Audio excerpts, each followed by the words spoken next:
अस्सलाम वालेकुम। एक तरफ रोशन पाकिस्तान, खुशहाली की राह पर गामजन और माशी एतबार से मजबूत होता हुआ पाकिस्तान, दूसरी तरफ तहरीक इंसाफ जो पाकिस्तान के अंदर और बैरून मुल्क बैठकर पाकिस्तान के खिलाफ झूठा और नफरत अंगेज प्रोपेगेंडा करने में मसरूफ है। एक तरफ मोडीज की पाकिस्तान की क्रेडिट रेटिंग को बेहतरी की तरफ जो है वो ऐलानात होते हैं, सरमायाकारी का सिलसिला जो है वो तेज से तेजतर हो रहा है, पाकिस्तान की माशियत में बेहतरी जो है वो हो रही है, और दूसरी तरफ वज़ीर आज़म शहबाज शरीफ साहब, उनकी टीम, इसाक डार साहब हो जाएं, फील्ड मार्शल सैयद आसिम मुनीर हो जाएं, उनकी काविशों से जो है वो पाकिस्तान के जो इंटरनेशनली तौर पर रिकग्निशन मिल रही है, जो पाकिस्तान के लिए मुस्बत जो है इशारे मिल रहे हैं, वो देखें तो लगता है कि पाकिस्तान उन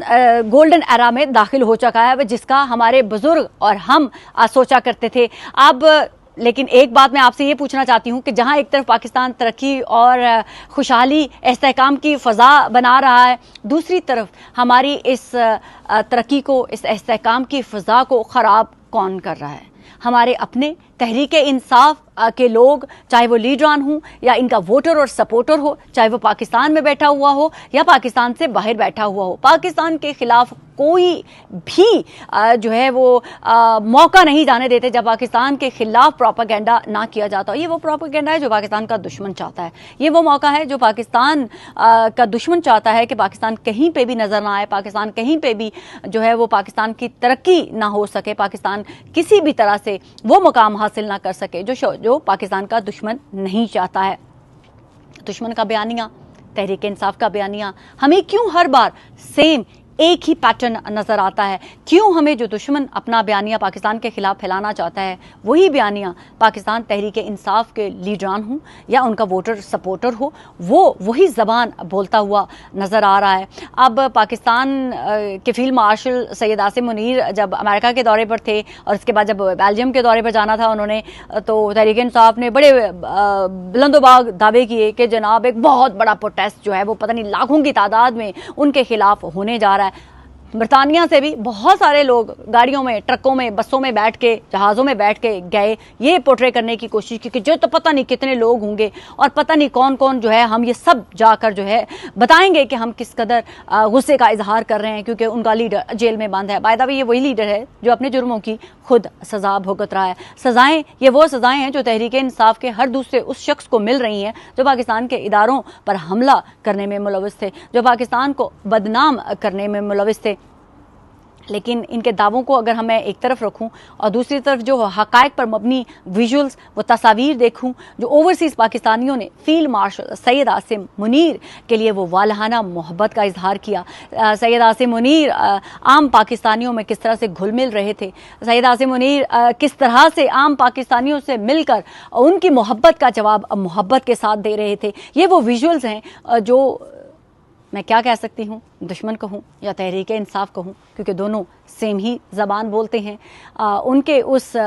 मकरूह प्रोपेगेंडे को सबटाज किया, बल्कि मैं कहती हूँ तहसो नाबूद किया, क्योंकि सैयद आसिम मुनीर ने ना ही सिर्फ अमेरिका के अंदर, अमेरिका में बैठकर ओवरसीज़ पाकिस्तानियों से जब खिताब किया तो उन्होंने भारत को भी उसी ज़बान में ललकारा जिसके भारत काबिल था। उन्होंने कहा कि भारत अब किसी गुमान में न रहे कि शायद जो हमने अपने आप को रिस्टेन किया, अब अगर भारत ने पाकिस्तान के खिलाफ जो है अगर किसी भी किस्म की मैली आंख से देखा तो शायद भारत के खिलाफ किए जाने वाले इक़दाम जो है वो भारत बर्दाश्त ना कर पाए।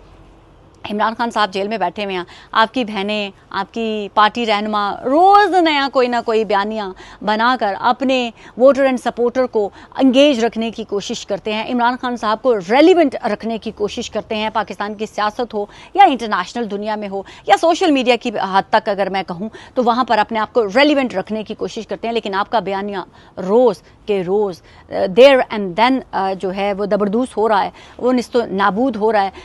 क्योंकि आपका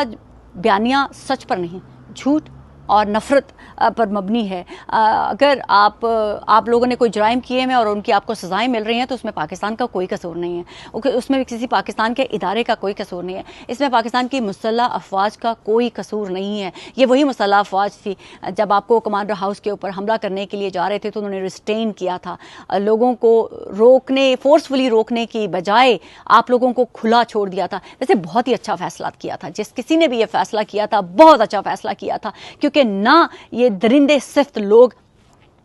पाकिस्तान के इदारों पर हमला करते और ना ही शायद उन गुमराह और कच्चे जहनों के लोगों को इनके अज़ाइम पता चलते। पाकिस्तान के ख़िलाफ़ वो यूट्यूबर जो तहरीक इंसाफ के पेरोल के ऊपर हैं,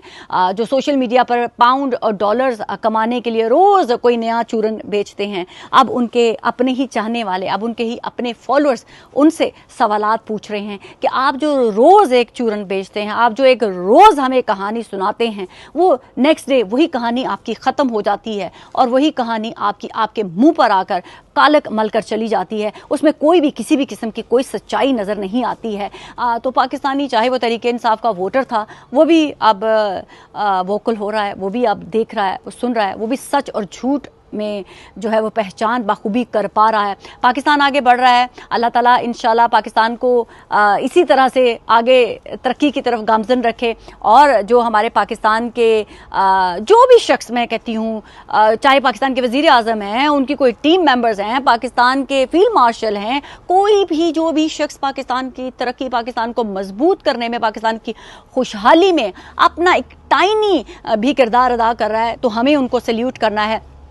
पाकिस्तान का कल जश्न आज़ादी है, पाकिस्तान का कल एक ऐसा दिन जो हम पाकिस्तानियों के लिए बाइसे फ़ख्र है कि हमें फ़ख्र है कि हम पाकिस्तानी हैं। आप तमाम लोगों को जश्न आज़ादी मुबारक और पाकिस्तान जिंदाबाद, पाकिस्तान पाइंदाबाद।